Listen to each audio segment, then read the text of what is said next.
మాకు టీజర్ చూసినప్పుడు ఒక క్రైమ్ థ్రిల్లర్ లేకపోతే ఒక హారర్ కాన్సెప్ట్ హారర్ ఈ రెండు అర్థం కాలేదు. ఏ జోనర్లో తీసారు? ఇది it's a horror, crime, horror, thriller. Thriller. Crime అంటే ఇంకా కైండ్ ఆఫ్ హర్రర్ ఫిల్మ్ ఎలా చూస్తామో అలాగే డిఫరెంట్ జోనర్ అంతే. ఏదో దెయ్యం అయిపోయి ఒక దెయ్యం ఇక్కడ ఉండి నడిపించేది అలా ఉండదు. చాలా క్రైమ్ థ్రిల్లర్స్ కానీ హారర్ సబ్జెక్ట్స్ కానీ చూసాము. వాటికి ఈ మరణం ఫిల్మ్కి వాట్ ఇస్ ద డిఫరెన్స్ మాకు చూపించు. ఇప్పుడు మీకు అదే చెప్పాను కదా, అప్పుడు ఇంతకు ముందు ఏంటంటే ఒక దెయ్యం ఒక దానిలో వెళ్ళిపోయి ఆ ట్రావెల్ చేస్తూ ఉంటుంది. అంటే ఇందులోంచి ఇలాగెళ్ళాలి, ఈ దెయ్యం నడిపిస్తుంది అంటది. ఇది అలా కాదు, అబౌట్ టు డ్రీమ్ ట్రావెలింగ్. నా డ్రీమ్లో మీరు వస్తారు, మీ డ్రీమ్లో నేను వస్తాను, అందులోంచి ట్రావెల్ అయ్యేది. ఓకే, ఇలాంటి డ్రీమ్ ఫిల్మ్ రీసెంట్గా ఏదో సినిమా చూసాను నేను, కన్నప్పన సంథింగ్ ఏదో తమిళ్ ఫిలిం. ఎలా ఉంటుంది? సేమ్ ఇలాగే డ్రీమ్లో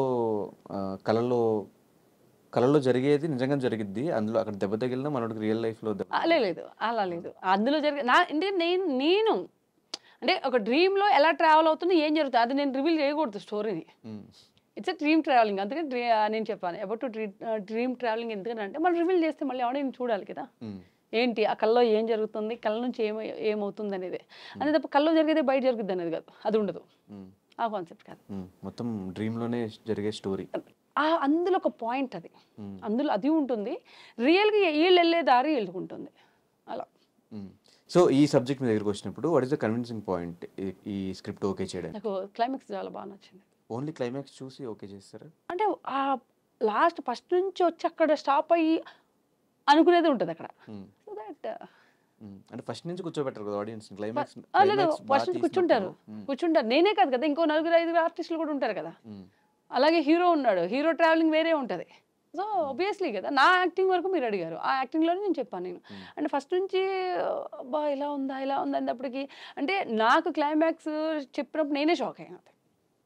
అంటే ఆడియన్స్ ఎక్స్పెక్ట్ చేయరు అది, అదే క్లైమాక్స్. ఎవరు డైరెక్టర్ దీనికి? సాగర్ శైలేష్. అంతకుముందు ఏం చేశారు ఆయన?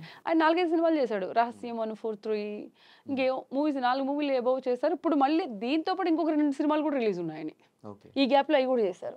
అయితే ఎక్స్పీరియన్స్ డైరెక్టర్. ఎక్స్పీరియన్స్. ఎలా వచ్చింది అవుట్పుట్? అంటే చెప్పడం ఒకలా, చెప్పి సినిమాలు ఒకలా తీయడం మనం చూస్తూ ఉంటాము. సో చెప్పిన దానికి సినిమా అవుట్పుట్ వచ్చిన దానికి నేను ఇంత చెప్పట్లేదు, ఇంతే చెప్తున్నాను. ఇంతలో ఇంత ఉంటుంది. ఓకే, అదే ఎందుకు ఇంతే చెప్తున్నారు సినిమా గురించి అంటే మనం అంతా చెప్పేస్తే వాళ్ళకి ఏం ఎగ్జైట్మెంట్ ఉంటుంది. వాళ్ళు వెళ్ళి చూస్తే కదా, అరే లేదు వాళ్ళు చెప్పిన దానికన్నా బాగుంది, వాళ్ళ టికెట్ డబ్బులు వేస్ట్ అవ్వలేదు అనే మైండ్ ఉంటుంది. మనం ఓవర్గా చెప్పేసామనుకో, ఎక్కువ ఎక్స్పెక్టేషన్ మీద వెళ్ళిపోయి చూసానుకో, అది అందలేకపోతే ఎందుకు ఎక్కువ చెప్పడం ఎందుకు, చూస్తే వాళ్ళకి తెలుస్తుంది కదా. బట్ వెళ్ళి చూడండి, మీరైతే మీ మనీ వేస్ట్ అవ్వదని ఒక పాయింట్ అయితే మేము ఇస్తున్నాం కదా. ఎందుకంటే మనం కొన్ని సినిమాలు, పెద్ద సినిమాలు చూసినప్పుడు బా ఎందుకు వచ్చావు అనిపిస్తుంది. నేను అదైతే అనిపించదు. మీకు ఎక్కడ ట్రావెల్ అవుతూ ఉంటారో బోర్ అనిపించదు. ఫస్ట్ పాయింట్ బోర్ అనిపించదు. ఇప్పుడు మనం కొన్ని సినిమాలు, పాత సినిమాలు కూడా ఇప్పటికీ చూసినప్పుడు ఎంజాయ్ చేస్తాం.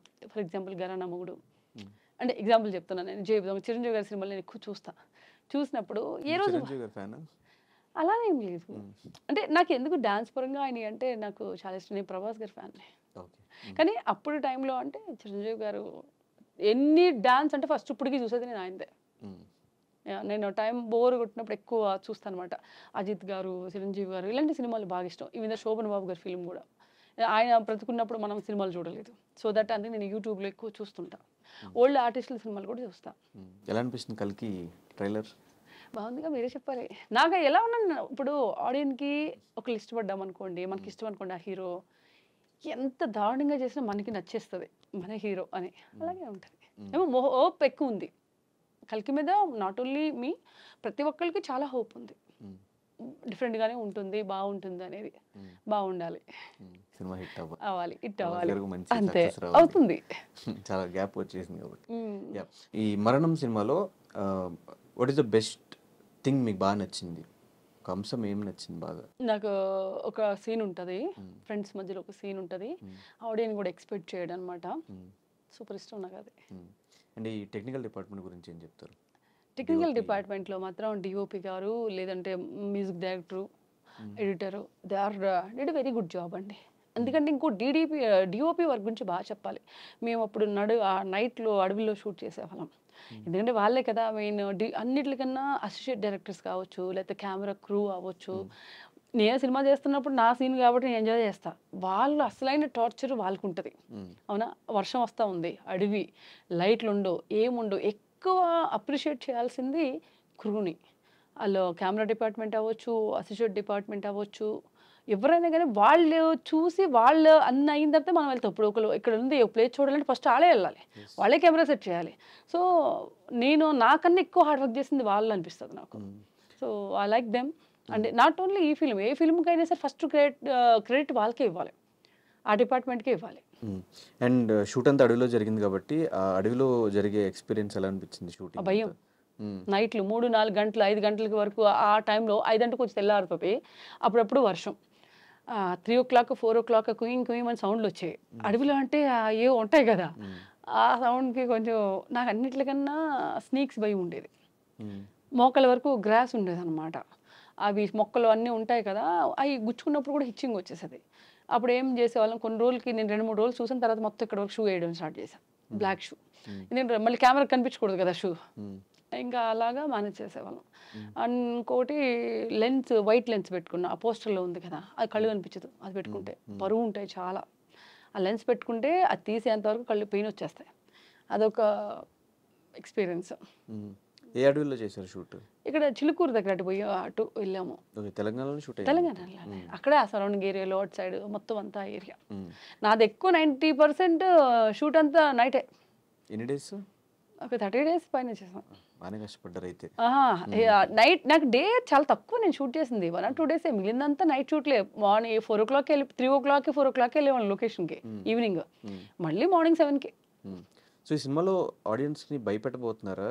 ఏదైనా ఎంటర్‌టైన్‌మెంట్ ఉండబోతుందా? లేకపోతే ఏం ఏం జరగబోతుంది? ఏం చూపించబోతున్నారు? ఇందులో ఎంటర్‌టైన్‌మెంట్ ఉండదు. భయం ఉంటది.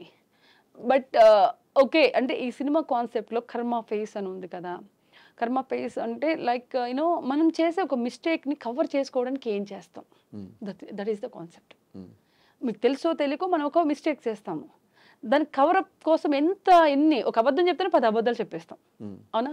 ఈ అబద్ధం నుంచి ఈ అబద్ధం అలా కైండ్ ఆఫ్ ఇది కాన్సెప్ట్. దానికి టైటిల్‌కి సంబంధం ఏంటి? మరణం అనే టైటిల్ అంటే ఆ ఒక్క మిస్టేక్‌లో ఈ ఎన్ని తప్పులు చేస్తే ఆ మరణానికి ఉంటది అని. ఆ మరణం అనేది ఎలా వస్తది? సో టైటిల్ ఫస్ట్ చెప్పంగానే వాట్ ఈస్ యువర్ రియాక్షన్? నాకు ఫస్ట్ అంత ఏం చెప్పలేదు. 1 వీక్ ఏమో అయిన తర్వాత ఇలా అనుకుంటున్నాను అని చెప్పేసి డైరెక్టర్ చెప్పాడు. ఆళ్ళకన్నా బాగా మనకేం తెలుస్తదండి.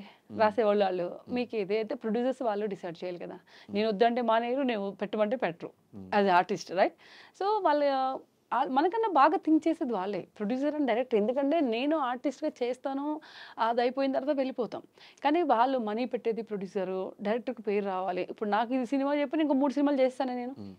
అలా అని ఎక్కువ మనకన్నా బెటర్ థింక్ చేసేది వాళ్ళే. సో వాళ్ళ ఒకటిచ్చారంటే దానికి 100% అది యాప్ట్ అనే నేను అనుకుంటా.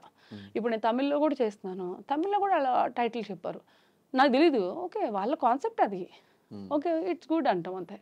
అండ్ సాగర్ గారితో వర్కింగ్ ఎక్స్‌పీరియన్స్ ఎలా ఉంది? Nice person. Hard worker.